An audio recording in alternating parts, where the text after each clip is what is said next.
Je vais devenir émotionnelle d'un coup, je vais rentrer dans l'émotion.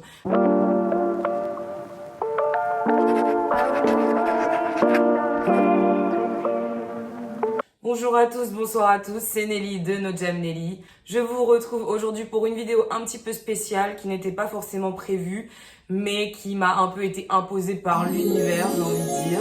J'ai envie aujourd'hui de vous parler du retour en France après avoir vécu en Corée. Vous savez très bien, si vous m'avez vu dans une autre de mes vidéos ou si vous me suivez, que mon but c'est de vous dire la vérité sur la Corée.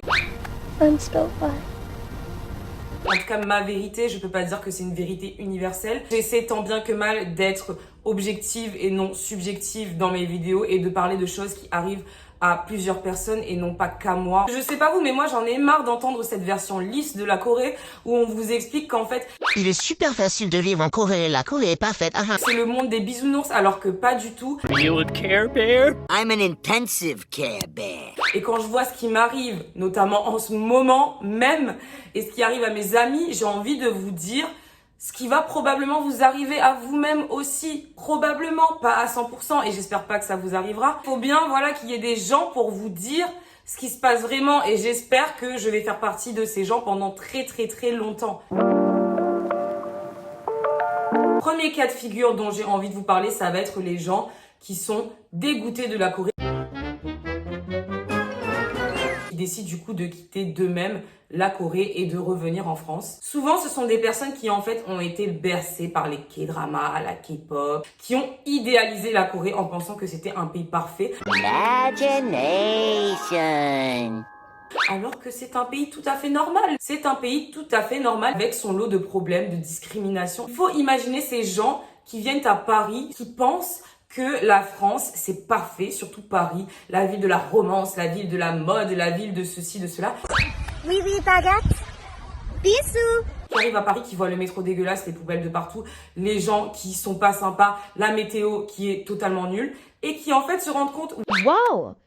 Eh ben en fait, c'est un pays tout à fait normal, je ne savais pas. eh ben la Corée c'est pareil. Peu importe ce qu'on essaie de vous vendre, la Corée c'est la même chose, c'est un pays normal. Et on a aussi le cas de figure même des gens qui quittent la Corée avant d'être dégoûtés. La plupart de ces personnes-là, ça va être des gens qui ont quand même vécu un petit bout de temps en Corée et qui ont quand même apprécié leur séjour pendant un certain temps et qui en fait décident de quitter la Corée avant d'être totalement dégoûtés. Mais ils sont déjà un petit peu dégoûtés, hein, voilà. Et dernier cas de figure, c'est un peu les gens qui sont comme moi, un peu matricés par la Corée. On l'aime, on la déteste en même temps, on est assez réaliste sur ce qui se passe là-bas, mais on a quand même envie de vivre là-bas. Je pense qu'après c'est parce qu'on a digéré aussi que c'était un pays normal avec ses problèmes et qu'il y a quand même une chose qui nous attire. Pour les personnes qui sont comme moi, on est obligé de quitter la Corée. La Corée nous met un gros coup de pied au cul en nous disant partez, revenez, ne revenez pas, on s'en fiche. What day is it today? It's the day you go away and never come back. Pour moi-même et pour les autres, souvent on rentre à contre-cœur et c'est la grosse déprime. Je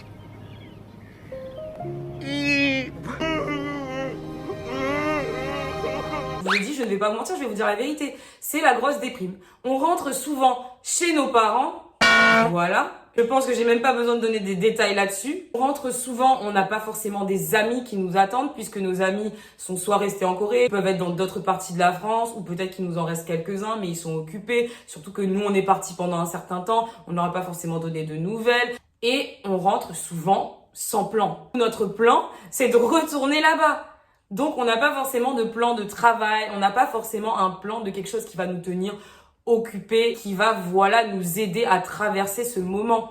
Peu importe le moyen de retour, si c'est en touriste, si c'est avec un autre visa. Pendant ce temps d'attente, c'est un moment où il faut prendre son mal en patience. On passe de l'autonomie absolue. On est là, on se déplace facilement avec les métros, on va voir les copains et les copines tous les jours, on fait plein de trucs.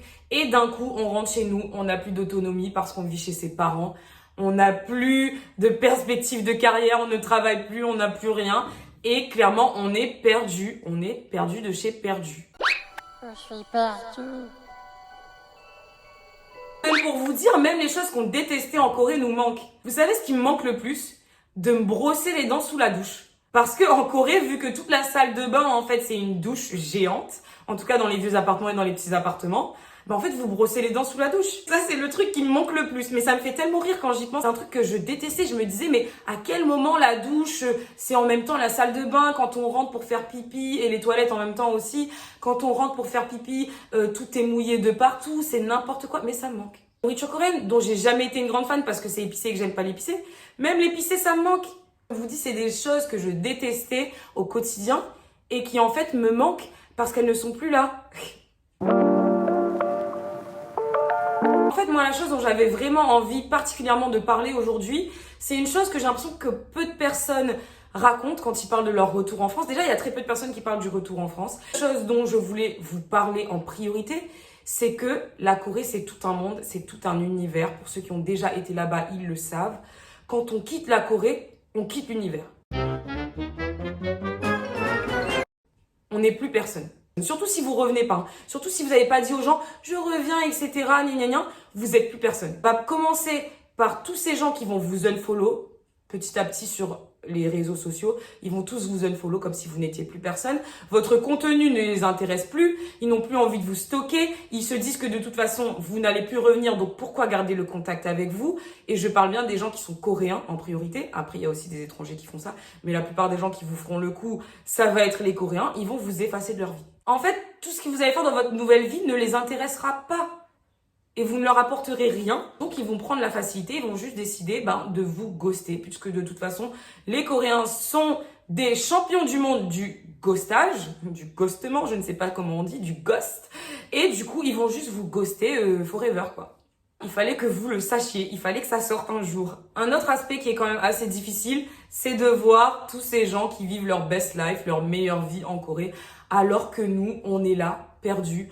On essaie de tout faire pour retourner, on ne sait pas si on va y arriver ou pas. On voit ces gens qui soit ont eu les bonnes opportunités, soit ont eu les bonnes opportunités aussi au bon moment. Il faut pas oublier, voilà, question de timing parfois. On se dit, et pourquoi pas moi? Pourquoi ces gens-là, ils ont ci? Pourquoi ces gens-là, ils ont ça? On voit ces gens vivre dans la facilité. C'est un rapport extérieur. On ne sait pas vraiment ce que ces gens vivent, mais on voit qu'ils sont dans la facilité. Mais voilà, c'est comme ça. Il faut se dire, il faut toujours se rattraper, on va dire, rattraper nos pensées et se rappeler qu'en fait, la chance de l'un, c'est pas la chance de l'autre. Nous, peut-être qu'effectivement, on va trimer en France ou on va trimer en Corée, peu importe la situation, on va trimer dans tous les cas. Mais on aura peut-être des meilleures aventures à vivre, des meilleures leçons de vie à apprendre. Chacun vit ses expériences de manière différente. C'est pas parce que quelqu'un qu'on voit en apparence vit de manière facile est vraiment heureux et vit vraiment dans la facilité. Voilà, c'était mon petit quart d'heure philosophique. Et puis à côté de tout ça aussi, on est en train de tout faire pour essayer de retourner là-bas. Que ce soit en vacances, on planifie nos prochaines vacances, ou que ce soit pour essayer de vivre là-bas 1 an, 2 ans ou sur long terme, on essaie de planifier notre retour. Et il faut savoir, pour ceux qui ne savent pas encore, mais je pense qu'à ce niveau-là, c'est même plus un secret d'État, c'est hyper difficile de vivre en Corée, surtout sur le long terme, surtout si on ne gagne pas des milliards, si on sort pas des plus grandes universités mondiales. Ils ont l'impression qu'on n'a rien à leur apporter. Ce que je peux comprendre, entre guillemets, mais bon. Bref, en étant française, on est en plein dans tout ce qui est loi de l'immigration en ce moment. Je vais même pas rentrer dans ce débat. À vous de décider ce que vous voulez penser ou ce que vous ne voulez pas penser. En tout cas, voilà, résumé. Si jamais vous ne sortez pas de la plus grande université mondiale, que vous ne parlez pas coréen couramment et que vous ne gagnez pas des milliards, il y a très peu de chances, surtout en étant français, que vous puissiez rester sur le long terme en Corée, à part si vous vous mariez avec quelqu'un.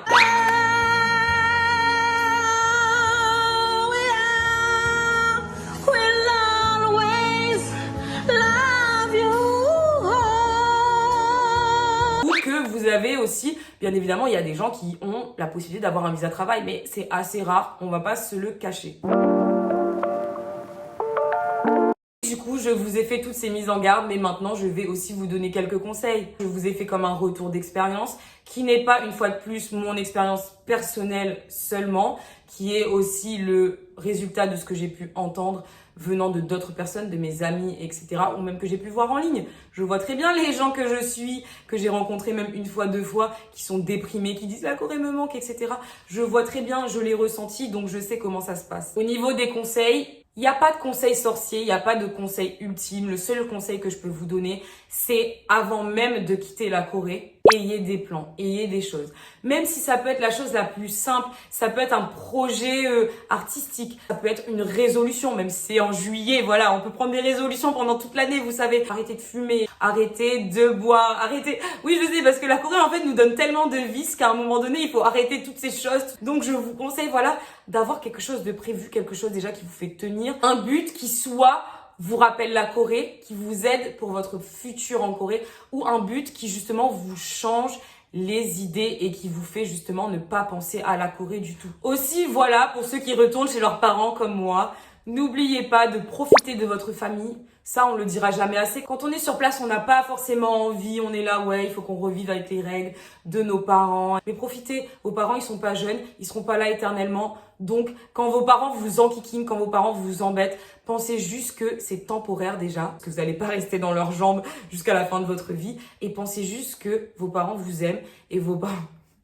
Je vais devenir émotionnelle d'un coup. Je vais rentrer dans l'émotion. Que vos parents vous aiment et que vous passez du temps avec eux. Profitez. Même si vos amis, votre seconde famille vous manquent en Corée, profitez avec vos parents. Pour tous ceux qui perdent des amis, pour tous ceux qui perdent des gens qui ont l'impression qui étaient importants pour eux, des gens qui vont vous unfollow comme je vous l'ai dit sur les réseaux, pensez très bien que si ces gens-là vous unfollow et ne vous prennent pas des nouvelles de vous, ne perdez pas votre temps en larmes, ne perdez pas votre temps à vous demander « Oui, peut-être que si j'étais resté, on serait restés amis. » Est-ce que vous voulez vraiment rester amis avec des gens qui, une fois que vous avez quitté leur monde, leur petite bulle, vous n'existez même plus à leurs yeux?